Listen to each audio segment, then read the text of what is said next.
I think there's a really interesting point here, Adam, about whether Sir Keir Starmer woke up this morning with the intention of suspending his predecessor from the Labour Party.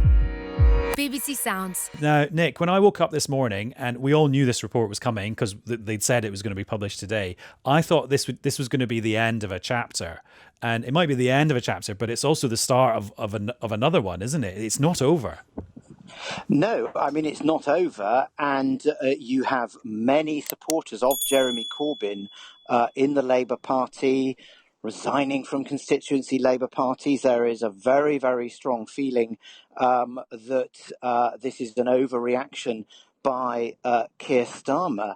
I do have to say, though, interestingly tonight, not noticing a great deal of noise from the Socialist Campaign Group. That's the group that obviously traditionally Jeremy Corbyn has hailed from. We heard from John McDonnell, who's obviously one of the leading members of that group, saying that he thought that the suspension was completely wrong.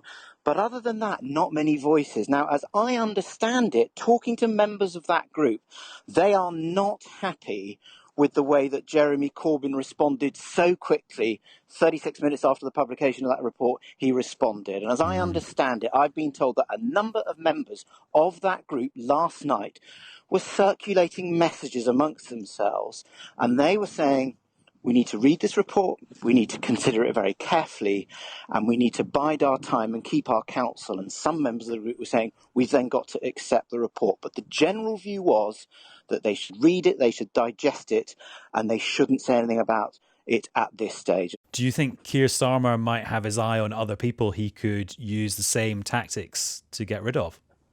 I don't think that Keir Starmer is somebody who spends his time wanting to purge people.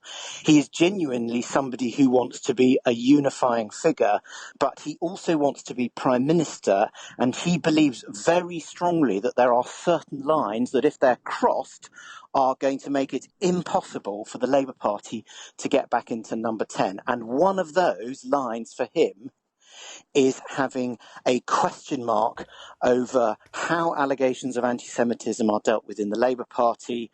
And for him, absolutely unacceptable is a breach in trust in relations with the Jewish community.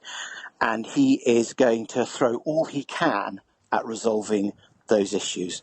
And I think there's a really interesting point here, Adam, about whether Sir Keir Starmer woke up this morning with the intention of suspending his predecessor from the Labour Party. And I don't think he did. I think what's very interesting about this is, as you say, there's this very quick response from Jeremy Corbyn in response to all of that. But I think actually the people around Keir Starmer are almost shocked by how this has come about. I don't think he intended to take this stand. We've seen previously, haven't we, people like Neil Kinnock and Tony Blair having this one defining dramatic moment to demonstrate a clean break with the past. We know that Sir Keir Starmer's mantra has been the Labour Party's under new management. Now, one way to show that very clearly is to boot your predecessor out of the party. But I don't think that was his intention going into this. But I think, as Nick says, that zero tolerance when it comes to anti-Semitism, which he's been very clear about from the beginning, he just felt he did have to act.